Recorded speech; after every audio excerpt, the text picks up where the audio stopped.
Background of the Battle of the Somme. In 1915 there was a deadlock on the Western Front. Gallipoli had been unsuccessful. As Gallipoli was unsuccessful, the French and the British leaders decided that they would surprise the Germans along the River Somme. This was planned to be in 1916. However, the Germans decided to attack the city of Verdun in France, so the French couldn't help the British out with the Battle of the Somme. This put the British at a disadvantage as they had little troops. Haig managed to divert the Germans off Verdun, so the Battle of the Somme started on the 1st of July 1916. He was limited to using basic strategies. He always made sure his men were supplied with ammunition, clothing, and food, as he was very organized.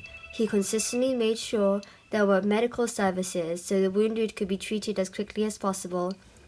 It should also be noted he had the creative initiative to try newer, more modern technology, such as tanks.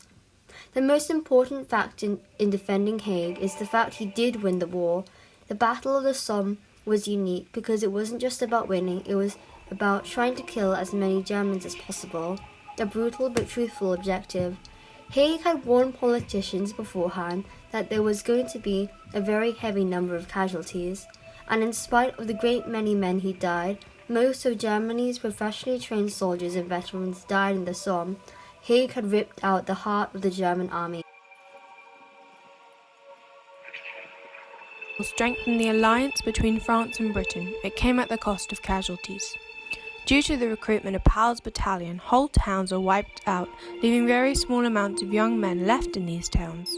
The criticisms of war increased as the Battle of Somme became a best-selling film. The Somme was the last push the British needed, as Germany started to run out of steam very quickly in 1918. It also introduced the tank that would then be used in later military operations. The Somme also gave Haig, along with other families, a higher status. In fact, Haig's status was raised so much he was given the title of Earl in a state funeral.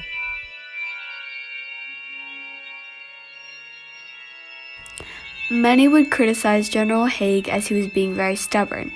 This is shown when he did not change his tactics after 60,000 Allied troops had been killed on the first day. From July to November 1916, there were terrible results of the Battle of the Somme. Others would also argue that he was unimaginative. This is because his battle plan was a frontal attack. Frontal attacks were an extremely basic battle plan and was largely criticized as he used the same plan at the Battle of the Passchendaele, even when it was not a large victory. Some would also argue that he was extremely illogical, as he ordered 200,000 men to walk across no man's land slowly, while carrying 30 kilograms of equipment. As Germans were carrying machine guns, it killed over thousands of troops. Haig would be considered illogical as he underestimated the power of guns, with losing too many troops. Lastly, Haig was very uncareful, as he set the tanks too early. This allowed the Germans to know about the attack beforehand, allowing them to be more prepared. 24th of June, a massive artillery attack began against the Germans. During this attack, 1.73 million shells were fired.